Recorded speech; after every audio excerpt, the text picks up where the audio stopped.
Oh, there we go. Great. Well, it's so nice to finally get to speak to you. Oh my gosh. When I tell you so much has happened between now and the last time we were supposed to speak, I mean, it's just like, wow. A lot has happened. I was going to bring up the TED Talk that you did, but then you were at Rutgers and delivered an amazing commencement speech. You know, it's funny the way things line up. And I learned something completely different.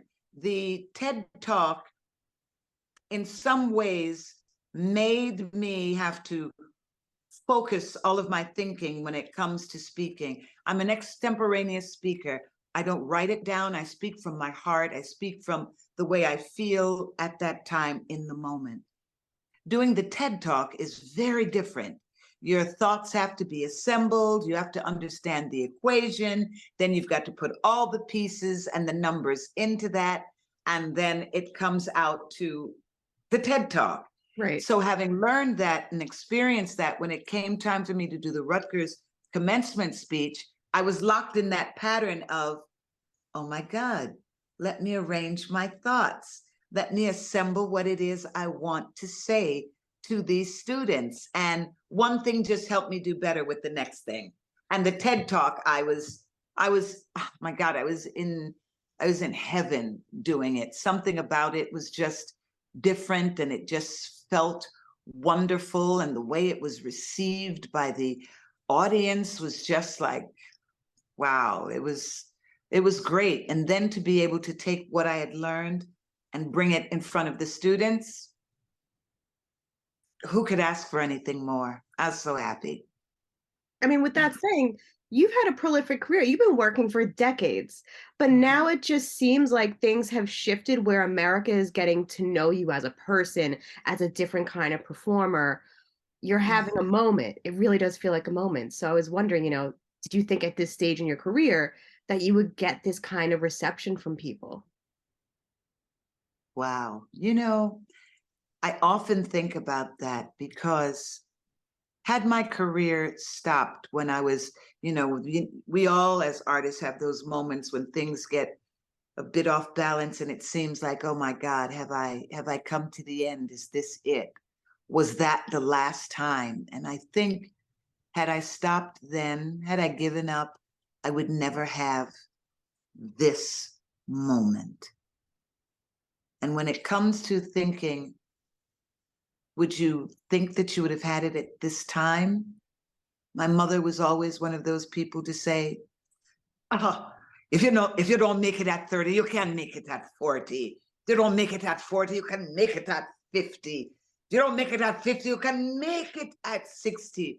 And at that time, she was older in life and she was still working, doing her thing. So there was always that. But when you're going through it, it's always like, oh my God, is this it? But I'm so happy I had that voice to tell me, keep moving forward, keep trying, keep doing you, keep bringing your best to your life, keep raising your own bar of excellence. And what I'm experiencing right now is it's very unusual. I'm very aware that it is an unbelievable gift. The things that people say to me in my everyday life, the way they talk to me, the way they want to ask me about things, it is just unbelievable. And it's happening to me.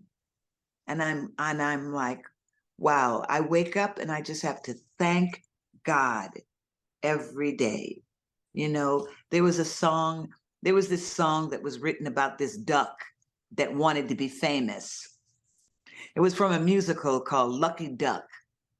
And the duck says, I want to be lauded and applauded. And I wanted to say, duck, you have no idea how good it feels. Yeah, you want it. Crazy, crazy good though. And even your Yeah. son's TikTok, he's capturing everything for you as well. And you've had so many viral moments just on TikTok alone. I'm just fascinated by it. And it's young people and young at heart people. Some of them are very young at heart people. And I'm like, oh God, what is going on? You know, if it had been just one section, I would have said, okay, that's my audience. But it's like now there's no saying what the audience is because it's so huge, my God. And I'm just like so thankful. I don't even knock the woman who knocked on the stall wall in the lavatory and just said, I know you're handling your business, but I just had to tell you thank you. And I was like, Oh, and you're welcome. wow. It's crazy. Hmm. We have to Yep. get into Abbott though, because it's such an important show. It's poignant as it is funny. Um, but what attracted you to the show? Was it reading those first few scripts and seeing like, wow, this is really different? That pilot, the fact that, you know, I believe in education. I believe that when we all children have the opportunity to have the best education available, that can change the world. We are struggling right now, not just here in these United States, but around the world because we choose not to educate people. We choose to keep the education as if it's just for some and not for the many. The only way we are going to solve so many of our world's problems is if we give everybody the key to education. The key to education, opening up those brains to critical thinking, being able to think our way out of some of these situations that we are in. I mean, how do people think it's just going to happen when you just think it's just for those people? It's not for those people. It better be for everybody. So, a show that was actually going to shine the light on teachers in education and not make them the butt of the joke, I wanted to be a part of that. Oh, yeah. And I loved my character. I'm having an absolute love affair with Barbara Howard. I just think she's wonderful. And I applaud her because I know that the Barbara Howards that I've known in my life, that I see daily, they need that good attention because they are truly fighting the good fight. And the thing that this show really does hit on is that teachers don't feel seen. I have friends that are teachers. They don't feel seen. But this show, it gives them the credit they deserve. They're caregivers, they're therapists, they're social workers, on top of everything else. It's just an amazing thing to see in a show in a half-hour comedy. I have a brother who is a special ed teacher. In this day and time, in some schools, they have groups of students that they believe are just uneducatable. And so they have certain limited hours and such, and then they go to a different room or a different part of the school. And my brother gets a lot of these students, and whatever his skill set is, there is a teacher for every student. And not every student needs the exact same environment. Some of those students that people say should be discarded or put out of the classroom, they need to be put sometimes in a different space with different kinds of teachers who can connect with them. Because he says there's still greatness in a lot of these kids. They just, for whatever reason, can't function in other certain areas, and they need a different type of education. Someone like that doesn't do this job for the money because we don't pay those people. We don't even want to pay the ones that are doing it even in a level or two above the students that he might have. We don't want to give them the money that they deserve. You know, a teacher was telling me that she was making $30,000 a year in an inner city school. And I thought about that when I was a child and my father was principal out in Long Island, he was making 35,000. So you're going to tell me that from that time till now, a teacher is making $5,000 less? What can we not get together about? Teachers need to be paid, and all we need to figure out a standardized education for everybody. Because I mean, this whole separate but equal, there are all kinds of separations, and none of them are equal. Mhm. And there's so much put on these standardized tests too. Like you were saying, not everyone learns in the same way. Something Right. has to be figured out there. I hope so. I hope so. And you were talking about the Barbara Howards of the world. Did you model certain mannerisms after anyone that you know, or any teachers, or? Definitely my Auntie Carolyn. Definitely Auntie Carolyn. You know, that's that woman who's going to do her best. She's going to make sure when she hits that classroom that those students look at her, that as if to say, see me, see yourself. You know, she's going to present her best self out there. She's going to dress every day like it is a special day because she's going to be in the company of you. You know, she is going to do what it is she needs to do to move forward in it, even if it means learning how to use that box that is called it's a computer. Okay, yes, I'm going to learn how to do that. I love it. I love it. I I love that love you it. brought up the fashion too, because the fashion is so specific for each character. Barbara with her cardigans and the blouses with the colorful prints and the pearls. Do you have conversations with the creative team about her style? Because I just love it so much. Our designer, Susan M, she just has the most incredible sense of all of us and our characters. And you know, at the beginning they were talking about, things like the jewelry of the character. And then there was a line and a direction in the line, and it says she clutches her pearls. I said, oh my God, I know exactly who that woman is. It's not about gold chains and all of that. It is the pearls and the many pearls of it all, which in some ways was my mother. Oh my God, she loved her pearls. The pearl rings, the pearl bracelet, the pearl necklace, the long and the short of the pearls, the pearl earrings. And it's just, once they got that, we never deviated from it. And when you see that woman, you know exactly who she is.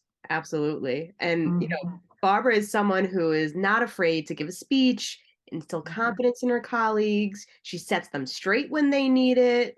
Yeah. And for me, I was thinking in terms of the performance, how do you balance that? Because she's warm, she's loving, she can, if given, I guess, as someone else, come off in a different way. For me, and I say this a lot, we have an incredible writer's room.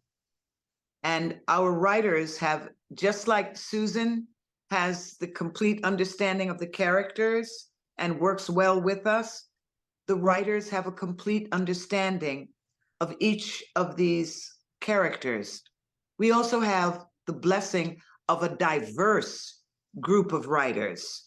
It's not just one type of people or one kind of people. We have different kinds of people. I wish we had one more writer that was older, but for the most part, we have a very diverse room. And as an actor, it's a blessing for me that all I ever really have to do is show up. Somebody said to me, Sheryl, you were great last year, but how have you become better this year? And I honestly had to say, that's our writer's room. I'm really just bringing myself as an actor to the words that are there. I've done several series, and this is probably one of the few times I never have to go back and say, well, I really just don't get what's going on here. She's not going to say that. I mean, I really think you should try it this way or whatever. Yes. Do I add my suggestions? But it's just like a little salt and pepper to add to the seasoning that is already there. And it is never over seasoned. And it's just taken me to, for lack of a better word, to another level, to another way of just being the actor, and I get to do my job to the best of my ability by what's given to me to do. The writing is so strong, and it never feels like it's hitting you over the head with a message, but it is very poignant still, That's it. and there's, like, That's it. so many, like, funny one-liners too. I mean, it's just, and the thing that gets me sometimes is like, okay, at the end they did the whole CPAP thing, and I was like, no, don't make me have to put that on. But it's But a the number, reality. that's the reality. And the number of people that wrote in, that hit me up on social media saying, thank you. I've been so embarrassed about this. I didn't want to do it. And I was just like, oh my God, who knew? The fact that when Barbara had her complete meltdown and almost burnt down the school, Mm. the fact that she was worried about her husband's PSA numbers, the whole prostate cancer awareness was so heightened for people just by saying that out loud. I'm like, my God, wow, this is the good that we're able to do. It's just crazy, but crazy good. I love that fire episode because it was so funny, but we get to learn like a whole new side to Barbara. And like, she does have a husband. Of course, we knew that, but we didn't know the underlying, thing that was going on in her family life. You must revel in those moments to learn new information about her. I really do. I'm just so thankful that that sort of thought is put into the character, that is put into the show, that people are connecting with it. When we got to the mother episode, and you saw how much uh, Barbara cares for this young woman, she cares for the teacher and the young woman that Janine is, and she wants to help her. And in my mind, I think that Barbara sees herself in Janine, that Barbara probably grew up in a very similar situation. And she said, I now am in a position to help correct what I see. It just, it just, it just got to my heart. It really did. I love when she has heart to hearts with Janine. Like those scenes are just so great. My favorite episode is Educator of the Year.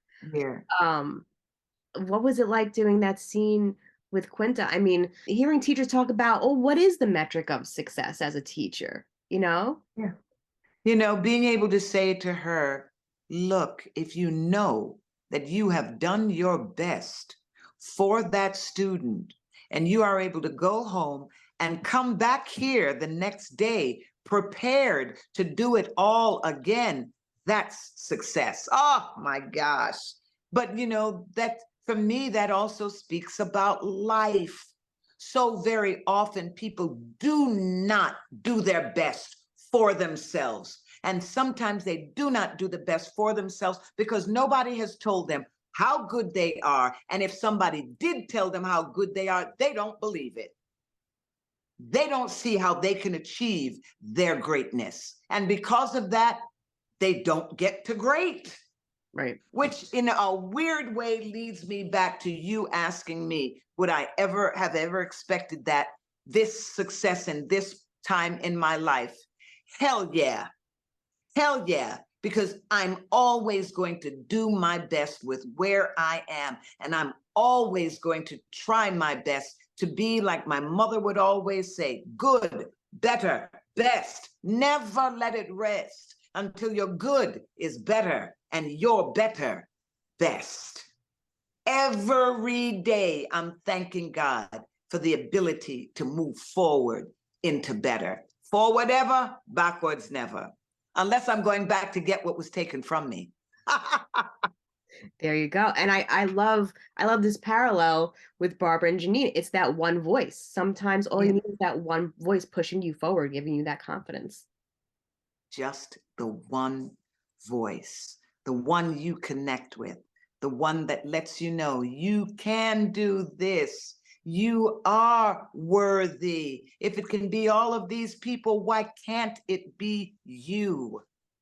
Yeah, why can't it be you? See, there I go again. You know, I guess that doggone Emmy speech is always in my head. Yes, just keep believing and don't stop because you are worthy. Ah, yeah. You should make an Audible because I would listen to it and I would take these gems and I would feel so much better about myself. Oh, thank you. Thank you very much. I appreciate that. You know, I just finished doing the Audible version of my book, Diva 2.0. So that'll be coming out soon. So 12 life lessons from me for you. Oh, I'm going to So check that out. thank you. Thank you. Thank you. Mhm. And not to switch gears, but the teacher conference episode, I love when workplace comedies, you get to see the teachers outside of the classroom, you get to see them out in the world functioning, right? And Melissa and Barbara's friendship is probably one of my favorite things of the show. And they were up to some hijinks in that episode.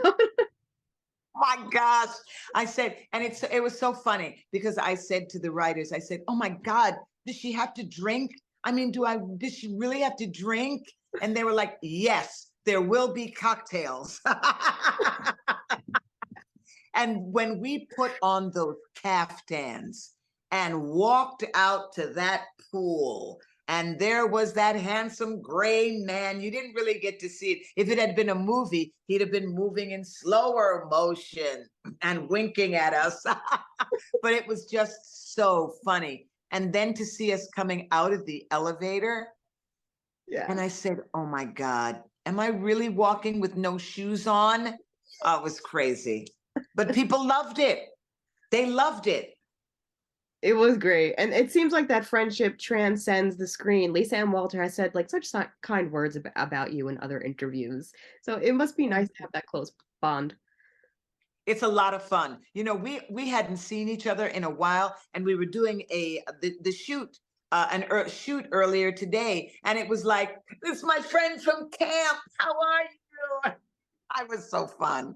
And it surprised me to find out that like real life moments sometimes do end up in the script. Of course, I have to bring up the Michelle Williams, Brian Tyree Henry bit to take something you had said that may have wound up in the script. Like, how does that even feel when those little nuggets like wind up on screen? It's actually kind of funny because it really happened. I um I just, for whatever reason, I had this thing in my head, like, you know, the gentleman that wrote a Sex in the City, Darren Star. Yes. I thought Darren Star was a young Black creative. Do not ask me why. I never saw a picture of him, but the name Darren Star said young Black creative to me. And I spent years being so proud of Darren Star and what he created. I still could not understand why there wasn't a Black woman in the cast, but I was just like, listen, I'm all for him and his career. Then with Orlando Bloom. Now, you are not going to tell me that when Yeah. you hear the name Yeah. Orlando Bloom, you do not see a big Black football player. It's true. And I could have sworn, never saw his picture. Every time they would talk about Orlando Bloom, I was just like, I love Orlando Bloom. And then they were like, she's serious. And then when it was all revealed one day, because we were all on set, oh my God, I felt so stupid. Oh, I felt so stupid. I said, I cannot believe this. Oh, and then they just went on with it, and it just turned out to be great. Yes, I love that. me And then too. because Hollywood is so small, sometimes you get to meet some of the folks at these award shows. When I met Darren Star, they said, there's Darren Star. And I was like, where? Where? And they were like, right there. Where? Oh my God. They said, are you blind? Right there. I said, that's a white man. They're like, yeah, stare and star. I was like, it was just over. Well, I don't want to take up too much of your time, but I really would love to know, like, what teacher was important to you growing up? You know something? I'm what I always tell people this, that I'm really what great teachers look like. I'm really what great mentors look like. I have been on so many different levels and times in my life, educated, encouraged, helped, just talked to by so many teachers, but it was kindergarten. And I'm a child of the 60s. And my kindergarten teacher, it was either Miss Spence or Miss Spencer. And she held my hand and she was proud of me. I was 4 years old, but I was one of the taller ones. So I stood right next to her. And at that time, something about that simple act of holding my hand just made me feel so good. And, you know, I can still remember like the dress that she wore and the Oh, perfume. It was something like Arpege or Joy. And I always connect it with my mother because I remember my mother, you know, having that scent. And I think about those moments and I always stand up tall and I can see me at the front of the class with this teacher holding my hand. And there's just something about that on a human level, a simple act of kindness and acknowledgement that I just think, yes, thank you. I love Mhm. that. I really love that. And Yep. lastly, I was wondering, what do you think Barbara's perfect day outside of the classroom is? Is it gardening? Oh, Is it church? oh my God. I think her perfect day is getting up early in the morning, getting all dressed, because you know she's got a fabulous church hat. You know that. And the pearls of it all, and her lovely dress, and greeting her Sunday school class.